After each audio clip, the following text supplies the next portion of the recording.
తెలంగాణ రాష్ట్రంలో రానున్న 72 గంటల్లో భారీ నుంచి అతి భారీ వర్షాలు పడే సూచనలు ఉన్నట్లు తెలంగాణ వాతావరణ శాఖ హెచ్చరించింది। ఈ నేపథ్యంలో ఉమ్మడి కరీంనగర్ జిల్లాలోని రామగుండం ఎన్టీపీసీ నుంచి సింగరేణి సేఫ్టీ అధికారి శ్రీనివాస్తో మా కరీంనగర్ ప్రతినిధి Ravikumar face to face. Telangana రాష్ట్రంలో ఏదైతే భారీ నుంచి అతి భారీ వర్షాలు పడే సూచనలు ఉన్నట్టు వాతావరణ శాఖ హెచ్చరికలు జారీ చేసింది। ఈ నేపథ్యంలో ప్రస్తుతం ఉమ్మడి కరీంనగర్ జిల్లాలోని రామగుండంలో ఎన్టీపీసీలో ఉన్నాము। మనతో మాట్లాడుతందుకు ఇక్కడ సేఫ్టీ ఆఫీసర్ ఉన్నారు। ఇక్కడ కార్మికులకు ఎలాంటి వసతులు అంటే వాళ్ళకి సెక్యూరిటీగా ఎలాంటి ఏర్పాట్లు చేశారు, కార్మికులకు అంటే ఒకవేళ భారీ నుంచి అతి భారీ వర్షాలు పడితే ఈ ఓపెన్ కాస్ట్లో ఉన్న వర్షం ఎంతవరకు నీడుతుంది, వాళ్ళకి ఎలాంటి సెక్యూరిటీ ఇస్తున్నారు, ఎలాంటి సేఫ్టీ ఇస్తున్నారు అని చెప్పేసి కోణంలో ఆయన శ్రీనివాస్ గారిని అడిగి తెలుసుకునే ప్రయత్నం చేద్దాం। చెప్పండి సార్, కార్మికులకు మీరు ఎలాంటి సెక్యూరిటీ సేఫ్టీ అరేంజ్ చేశారు?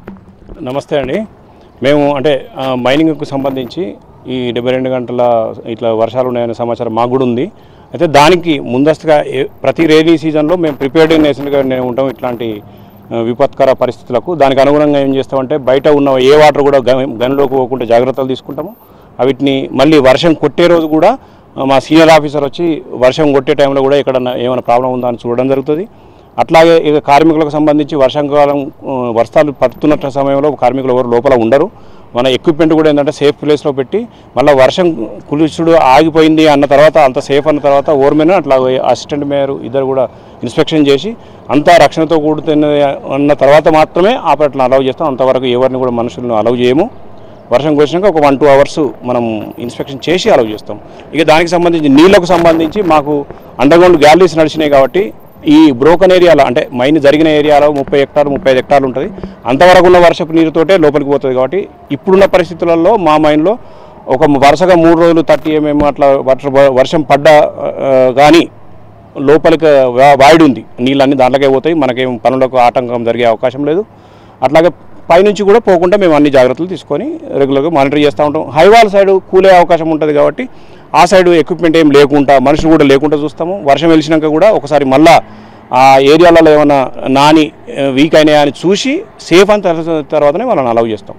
అయితే ఏదైతే ఇప్పుడు వెహికల్స్ను కింది నుంచి షిఫ్ట్ చేస్తుంటారు కదా, ఈ బొగ్గుడైతే షిఫ్ట్ చేసే క్రమంలో ఆ వెహికల్స్ను వెళ్ళే ప్రయత్నంలో ఏదైతే మట్టి జారకుండా ఏదైనా సేఫ్టీ తీసుకున్నారా? అయితే దీంట్లో మా మైన్లో ఉన్న రోడ్లు అన్నీ తెల్ల మట్టితోటి చేసినాం కాబట్టి బయట మట్టి కంటే అది నిజంగా సిమెంట్ రోడ్ కంటే కూడా గట్టిగా ఉంటుంది। దాంట్లో లక్షణం ఏంటుందంటే నీళ్లు పడితే కింది గుంజుకునే లక్షణం ఉంటుంది। వర్షము వెలిసిన ఒక 1-2 అవర్స్లోనే మేము పని స్టార్ట్ చేసే రకంగా మా రోడ్లన్నీ ఎస్టాబ్లిష్ చేసినాము। పైన లేయర్ ఏదైతే ఉందో దాన్ని గ్రేడర్ అనే ఎక్విప్మెంట్ ఉంటుంది, దాంతో కొట్టి సాఫ్ చేసుకొని వెంటనే మేము నడుపుకోవడానికి అనుకూలంగా ఉంటుంది। ఆ రోడ్లకి ఎట్లాంటి ప్రమాదం ఉండదు మా దగ్గర। ఇది మొత్తానికైతే శ్రీనివాస్ చెప్పుకొచ్చేది ఏంటంటే టోటల్గా ఏదైతే కార్మికులకు అన్ని రకాలుగా సేఫ్టీగా ఉన్నది, ఎంత వర్షం పడ్డా కానీ ఎక్కడి వాటర్ అక్కడ ఇంకిపోతాయని చెప్పేసి చెప్పుకొస్తున్నారు। కెమెరా పర్సన్ రఘుతో రవికుమార్, మెగా 9 టీవీ, రామగుండం నుంచి।